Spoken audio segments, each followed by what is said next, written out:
কেন? মা আপনি কথা কেন বলছেন না? আমি কি করলাম আবার? তুমি কি করনি মা? বিয়ে বাড়িতে গিয়ে একেবারে আমার মুখটা ছোট করে দিলে। আরে কোথায় দেখুন, আপনার মুখটা তো ঠিক এত বড় হাড়ির মতনই আছে। আরে মানে সবার সামনে আমার মাথাটা একেবারে হেট করে দিলে। তা আপনি একটু ঘাটটা সোজা করে দাঁড়ান না। মানে আমাদের সবার মান সম্মান একেবারে ধুলোয় মিশিয়ে দিলে।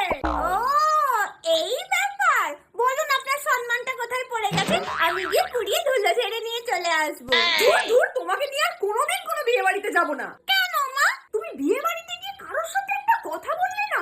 সবাই তোমার সাথে কথা বলছে, তুমি কারোর সাথে একটা টু শব্দ করতে পারলে না? আপনিই তো বলেছিলেন কোনো কথা না বলতে। তা বলে কিচ্ছু বলবে না?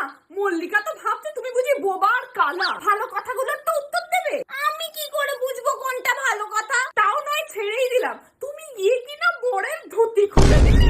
হায় হায় হায়। আমি তো শুধু প্রণাম করতে গিয়েছিলাম, তখনই বরকে ইক করে চাগিয়ে দিল, তাই জন্যই তো ধুতিটা খুলে গেল। বরকে কেউ আবার প্রণাম করে নাকি? আপনি তো বলেছিলেন যাকে দেখতে পাবে তাকেই টক করে প্রণাম করে নেবে। তা বলে মালা বদলের সময়? যখন মনে পড়লো আর কি। ছি ছি ছি। ছি ছি ছি রে ননি ছি। ট্রেন্ডিং সং এটা, জানি আমি।